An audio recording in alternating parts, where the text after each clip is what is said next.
Hi dear students, mechanical properties of fluids എന്നുള്ള ഏറ്റവും weightage കൂടിയ ചാപ്റ്റർ.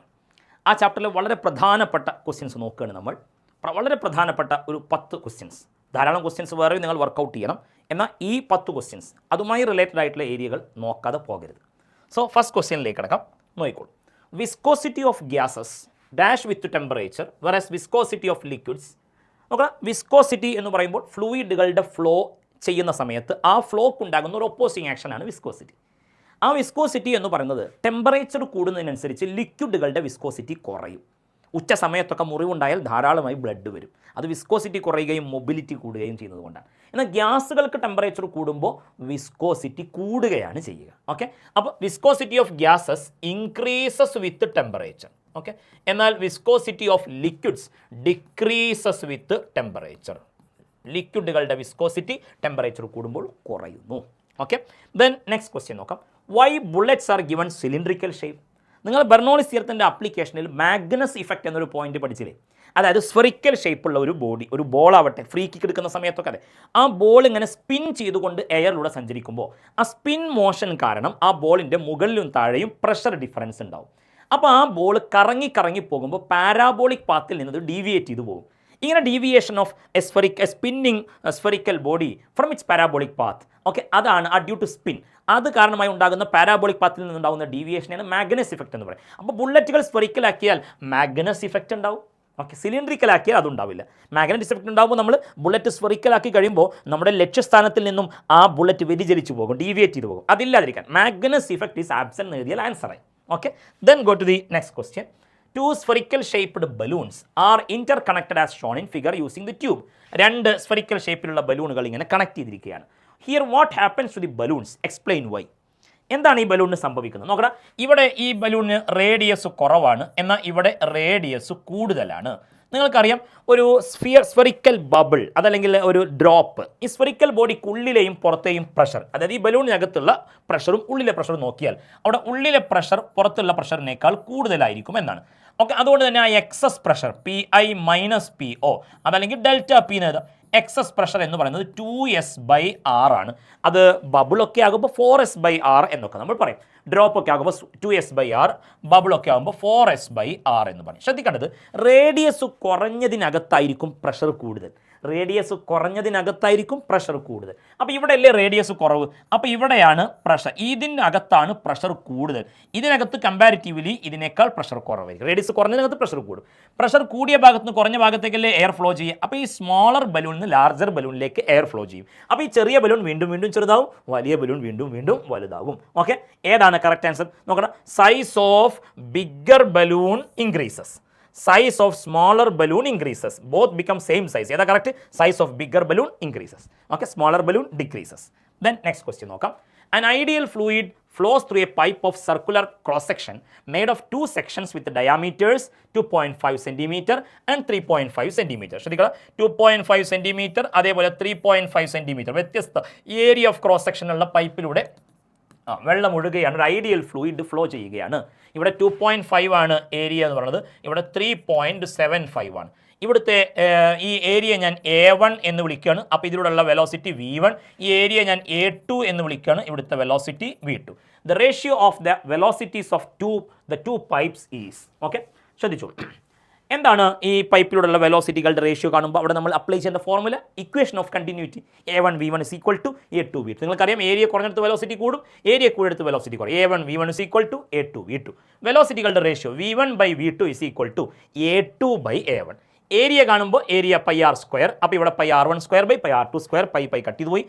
R1 എന്ന് പറയുമ്പോൾ 3.75, R2 എന്ന് പറയുമ്പോൾ 2.51. 2 സെൻറ്റിമീറ്റർ ആണ്. മീറ്ററിലേക്ക് കൺവേർട്ട് ചെയ്യാൻ ഇൻറ്റു 10⁻² ചെയ്താൽ കട്ട് ചെയ്ത് പോകും. അപ്പോൾ 3.75 divide by 2.5 the whole square നേടിയാൽ 9/4 എന്ന് കിട്ടും. ഇക്വേഷൻ ഓഫ് കണ്ടിന്യൂറ്റി മറക്കരുത്, അതിൻ്റെ ഡെറിവേഷൻ കൂടി പഠിച്ചു വെച്ചോളണം. It is based on law of conservation of mass. മറക്കരുത്, equation of continuity based on law of conservation of mass. The next question, blood pressure in human is greater at the feet than at the brain. Explain why. നിങ്ങൾ fluid പ്രഷറിൻ്റെ formula ഡെപ്തിനനുസരിച്ച് fluid പ്രഷറിൽ ഉണ്ടാകുന്ന വേരിയേഷനെ കുറിച്ച് പഠിച്ചപ്പോൾ ആ change in pressure due to ഡെപ്തിൻ്റെ ഫോർമുല HρG എന്ന് പഠിച്ചു. അതായത് അതിൽ നിന്ന് എച്ച് ഹൈറ്റ് അല്ലെങ്കിൽ ഡെപ്ത് കൂടുന്തോറും പ്രഷർ കൂടുന്നു, ഫ്ലൂയിഡ് പ്രഷർ കൂടുന്നു എന്ന് പഠിച്ചു. ഓക്കെ, അതുകൊണ്ട് തന്നെ ബ്ലഡ് പ്രഷർ കാൽപാദങ്ങളോട് ചേർന്ന് അവിടെയായിരിക്കും കൂടുക, കാരണം അവിടെ എച്ച് കൂടുന്നു, അപ്പോൾ പ്രഷർ കൂടുന്നു. ബ്രെയിൻ്റെ ഭാഗത്തുണ്ടാകുന്നതിനേക്കാൾ ബ്ലഡ് പ്രഷർ ഫീറ്റിലായിരിക്കും കൂടുതൽ എന്ന് പറയാനുള്ള കാരണം ഹൈറ്റ് കൂടുന്നു അല്ലെങ്കിൽ ഡെപ്ത് കൂടുന്നത് കൊണ്ട് പ്രഷർ കൂടുന്നു എന്നുള്ളതാണ്. Next question, surface tension changes with temperature. Hot soup is tastier than cold one, why? ചൂടുള്ള സൂപ്പിന് കൂടുതൽ ടേസ്റ്റ് ഉണ്ടാവും. എന്തുകൊണ്ട്? ക്വസ്റ്റ്യൻ്റെ ആൻസർ ശ്രദ്ധിക്കണം. ടെമ്പറേച്ചർ കൂടിക്കഴിയുമ്പോൾ സർഫസ് ടെൻഷൻ കുറയുന്നു. സർഫസ് ടെൻഷൻ കുറയുന്നു എന്ന് പറഞ്ഞാൽ സർഫസ് ടെൻഷൻ കൂടിയാൽ ലിക്വിഡിൻ്റെ സർഫസിന് ഏരിയ കുറക്കാനുള്ള ടെൻഡൻസി ഉണ്ടാകുക, പരന്നു പോകാൻ സ്പ്രെഡിങ് ആക്ഷൻ കുറയും. അപ്പോൾ ചൂടാക്കിയ സർഫസ് ടെൻഷൻ കുറയും. ഓക്കെ, അപ്പോൾ സ്പ്രെഡിങ് ആക്ഷൻ കൂടും. സ്പ്രെഡിങ് ആക്ഷൻ കൂടിക്കഴിഞ്ഞാൽ കൂടുതൽ ടേസ്റ്റ് ബഡ്സിലേക്ക് ഇത് പരന്നു പോകും. അത്രയും ടേസ്റ്റ് ബഡ്സിലേക്ക് ഇത് എത്തും. ഓക്കെ, അതുകൊണ്ട് ടേസ്റ്റ് കൂടുതൽ. ഇനി ഇതേ ക്വസ്റ്റ്യൻ തന്നെ ഇതേപോലുള്ള ക്വസ്റ്റ്യൻ ആണ്, washing of clothes is easier in warm water than cold water. അത് തന്നെ വാം വാട്ടർ ആകുമ്പോൾ ടെമ്പറേച്ചർ കൂടുന്നു, സർഫസ് ടെൻഷൻ കുറയുന്നു, സ്പ്രെഡിങ് ആക്ഷൻ കൂടുന്നു. ഡ്രസ്സുകളുടെ എല്ലാ ഭാഗത്തേക്കും വെള്ളം സ്പ്രെഡ് ചെയ്ത് എല്ലാ ഭാഗത്തേക്കും എത്തി അവിടുന്ന് അഴുക്കിനെ നീക്കിക്കളയാൻ സോപ്പും ഡിറ്റർജൻറ്റും ഉപയോഗിക്കുമ്പോഴും സാധിക്കും, അതേപോലെ ചൂടുവെള്ളം ഉപയോഗിക്കുമ്പോഴും സാധിക്കുന്നു. ഓക്കെ, ശരി. Then next question, a hydraulic machine, വളരെ പ്രധാനപ്പെട്ടത്, പാസ്കൽസ് ലോഡ് ആപ്ലിക്കേഷൻ, ഹൈഡ്രോളിക് ലിഫ്റ്റിൻ്റെ വർക്കിംഗ് നിർബന്ധമായി പഠിക്കണം, പ്രോബ്ലം ചെയ്ത് പഠിക്കണം. A hydraulic machine except a force of 900 Newton on a piston of diameter 1.80 centimeter. The output force is exerted on a piston of diameter 36 centimeter. നമ്മുടെ ചെറിയ piston അതിൻ്റെ diameter 1.80 centimetre ആണ്. ഇതിൻ്റെ ഡയാമീറ്റർ 1.80 ആണെങ്കിൽ ഈ വലിയ പിസ്റ്റൻ്റെ ഡയാമീറ്റർ എന്ന് പറയുന്നത് 36 സെൻറ്റിമീറ്റർ ആണ്. What will be the output force? ഇവിടെ ചെറിയ ഫോഴ്സാണ്, small force on small area is converted in to large force on large area. അപ്പോൾ ലാർജ് ഫോഴ്സ് ലാർജ് ഏരിയ അത് F2 ആണ്. F1/A1 is equal to F2/A2 എന്നല്ലേ Pascal's law. P1 is equal to P2, F1/A1 is equal to F2/A2. F2 ആണ് കണ്ടുപിടിക്കേണ്ടത്. So F1/A1 into A2 എന്ന് എഴുതാം. F എന്ന് പറയുന്നത് ചെറിയ ഫോഴ്സ്, ചെറിയ സിലിണ്ടറിനകത്ത് ഉണ്ടാകുന്ന ഫോഴ്സ് 900 ന്യൂട്ടൺ ആണ്. ഓക്കെ, അവിടെ ആ 900 ന്യൂട്ടൺ ഇവിടെ ഞാൻ F1 എന്നുള്ളത് എഴുതി. A2/A1, A2 πr², π ഇൻറ്റു, ശ്രദ്ധിക്കണേ, ഇവിടെ 1.8 സെൻറ്റിമീറ്റർ ആണ് ഡയാമീറ്റർ എന്ന് പറഞ്ഞു. ഇവിടെ 36 സെൻറ്റിമീറ്ററാണ് ഡയാമീറ്റർ. അപ്പോൾ A2 എന്ന് പറയുമ്പോൾ ഡയാമീറ്റർ 36 സെൻറ്റിമീറ്റർ ആണെങ്കിൽ റേഡിയസ് 36ൻ്റെ പകുതി 18 സെൻറ്റിമീറ്റർ അല്ലേ. അപ്പോൾ 18 × 10⁻² the whole square divide by pi into 1.8 ആണ് ഡയാമീറ്റർ. അപ്പോൾ റേഡിയസ് 0.9 ആണ്, സെൻറ്റിമീറ്ററിൻ്റെ മീറ്ററാക്കി സ്ക്വയർ ചെയ്തു. പൈ കട്ട് ചെയ്ത് കളയുക, 10⁻² കട്ട് ചെയ്ത് കളഞ്ഞാൽ 18² ഡിവൈഡ് ബൈ 0.9² ചെയ്യുമ്പോൾ ഇൻറ്റു 900 ചെയ്യുമ്പോൾ 3,60,000 ന്യൂട്ടൺ എന്ന് കിട്ടുന്നു. ഓക്കെ, അതാണ് വലിയ ഫോഴ്സ്. നോക്കണം, 900 ന്യൂട്ടൺ എന്ന് പറയുന്നത് 3,60,000 ന്യൂട്ടൺ ഫോഴ്സിലേക്ക് കൂടുകയാണ് ഹൈഡ്രോളിക് ലിഫ്റ്റിൽ ഇവിടെ നമ്മൾ കണ്ടത്. Then next question, washing with water doesn't remove grease strains from clothes but addition of detergent removes the molecules of greasy substance. Greasy സബ്സ്റ്റൻസിൻ്റെ ആ അഴുക്കുകളൊക്കെ നീക്കിക്കളയാൻ നമുക്ക് ഡിറ്റർജൻറ്റ് ആഡ് ചെയ്ത് കഴിഞ്ഞാൽ സാധിക്കുന്നു. Which property of liquid causes the above effect? ഞാൻ നേരത്തെ പറഞ്ഞു, ഡിറ്റർജൻറ്റും സോപ്പൊക്കെ ആഡ് ചെയ്ത് കഴിഞ്ഞാൽ സർഫസ് ടെൻഷൻ കുറയുന്നത് കൊണ്ട് സ്പ്രെഡിങ് ആക്ഷൻ കൂടുകയാണ് ചെയ്യുന്നത്. ഈ ഡിറ്റർജൻറ്റ് മോളിക്യൂൾസും അതേപോലെ ഗ്രീസ് മോളിക്യൂൾസും ആ ഡേർട്ട് മോളിക്യൂൾസൊക്കെ തമ്മിൽ എന്തുണ്ടാവും, ഒരു കണക്ഷൻ, ഒരു ബോണ്ട് ഉണ്ടാവുകയും അതുവഴി നമുക്ക് വെള്ളം ഉപയോഗിച്ചതിനെ നീക്കിക്കളയാൻ സാധിക്കുകയും ചെയ്യുകയാണ്. അവിടെ സർഫസ് ടെൻഷൻ എന്ന് പറയുന്ന പ്രോപ്പർട്ടിയാണ് ഇൻവോൾവ് ചെയ്തിട്ടുള്ളത്. Then a single drop of liquid is split in to 8 identical drop. നോക്കണം, ഒരു സിംഗിൾ ഡ്രോപ്പ് 8 ചെറിയ ഡ്രോപ്പുകളായി സ്പ്ലിറ്റ് ചെയ്യുന്നു. What will be the excess pressure in each drop?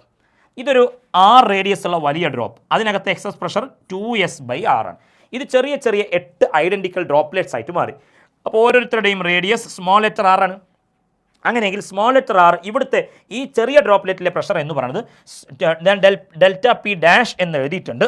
അവിടെ ΔP' എന്ന് എഴുതുമ്പോൾ നോക്കാം, ഞാൻ ഇതങ്ങോട്ട് ഒന്ന് മാറ്റിക്കളയാം, നോക്കിക്കോളൂ. ΔP' is equal to 2S/R. അവിടെ ഈ സ്മോൾ ലെറ്റർ ആറിനെ ക്യാപിറ്റൽ ആറിൻ്റെ ടേംസിലേക്കൊന്ന് മാറ്റി എഴുതണം. എങ്ങനെ മാറ്റി എഴുതും നോക്കണം. ഈ വലിയ സ്ഫിയറിൻ്റെ അല്ലെങ്കിൽ ഡ്രോപ്പിൻ്റെ വോള്യൂം 4/3πr³. ഈ 8 ഡ്രോപ്പുകളുടെ ചെറിയ ഡ്രോപ്പുകളുടെ വോള്യൂം 8 × 4/3πr³. രണ്ടിൻ്റെ വോള്യൂം സെയിം ആവുമല്ലോ. ഇതാണ് സ്പ്ലിറ്റ് ചെയ്തിട്ട് ഇങ്ങനെയാവുന്നത്. 4/3π കട്ട് ചെയ്ത് പോയാൽ capital R is equal to √8r³. √8 പറഞ്ഞാൽ 2 ആണ്, R³ √6 ആണ്. അപ്പോൾ capital R is equal to 2 × small r. So small r is equal to capital R/2.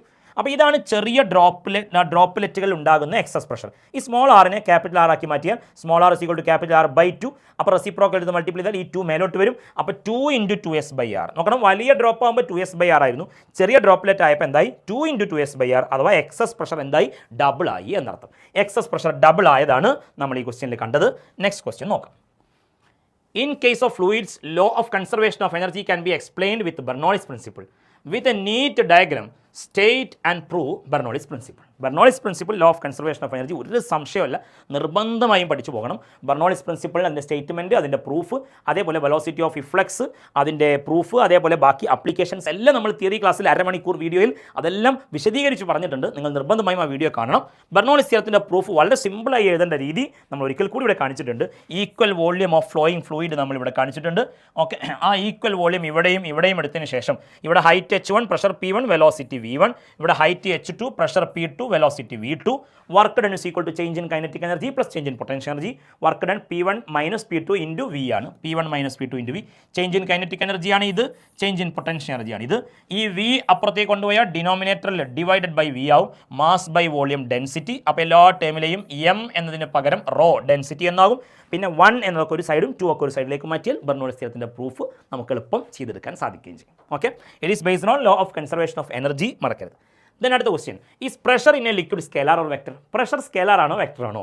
പ്രഷറിന് മാഗ്നിറ്റ്യൂഡും ഡയറക്ഷൻ ഒക്കെ ഉണ്ടെങ്കിലും pressure is a scalar quantity, pseudo scalar എന്നൊക്കെ വിളിക്കാൻ മറക്കരുത്. പ്രഷർ സ്കേലാർ ക്വാണ്ടിറ്റിയാണ്. State the law associated with liquid pressure. ഏതാണ് law? Pascal's law. Name the law എന്നല്ല, state the law എന്നാണ്. സ്റ്റേറ്റ്മെൻറ്റ് പഠിക്കണം. എന്താ പറയുക? Pressure applied on an enclosed fluid is equally transmitted to all other parts.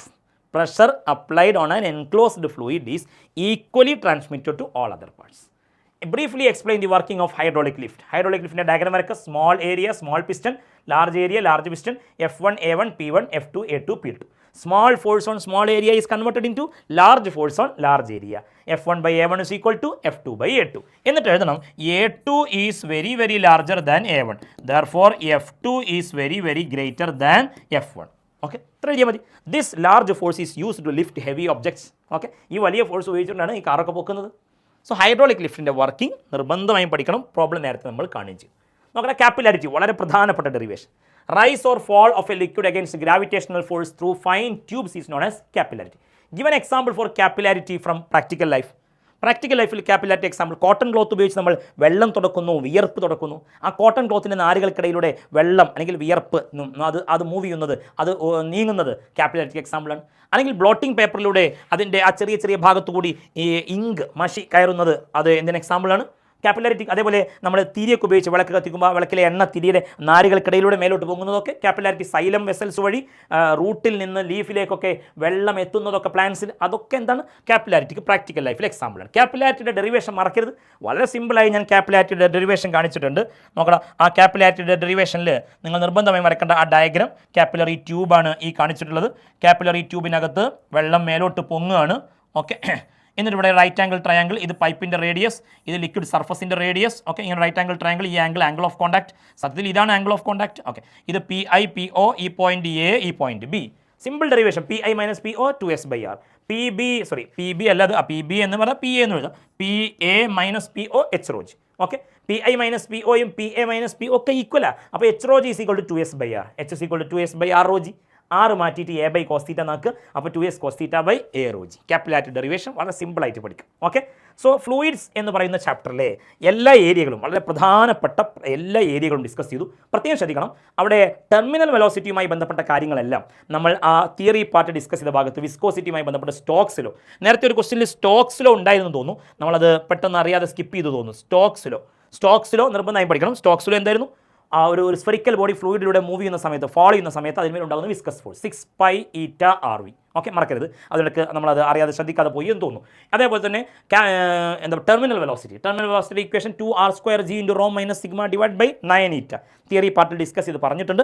അവിടെ അത് വെച്ചിട്ടുള്ള പ്രോബ്ലം അവിടെ ശ്രദ്ധിക്കണം. റോ എന്നത് ആ വീഴുന്ന ബോഡിയുടെ ഡെൻസിറ്റിയും, സിഗ്മ ലിക്വിഡിൻ്റെ ഡെൻസിറ്റിയുമാണ്. അത് വെച്ചിട്ടുള്ള പ്രോബ്ലം ചെയ്ത് പഠിക്കണം. ഇതൊക്കെയാണ് ഫ്ലൂയിഡ്സ് എന്ന ചാപ്റ്ററിലെ വളരെ പ്രധാനപ്പെട്ട ഏരിയകൾ. കൃത്യമായി കാര്യങ്ങൾ മനസ്സിലാക്കി പഠിക്കുക. എക്സാം സുന്ദരമായി എഴുതാൻ സാധിക്കട്ടെ എന്ന് ആശംസിക്കുന്നു. Thank you all.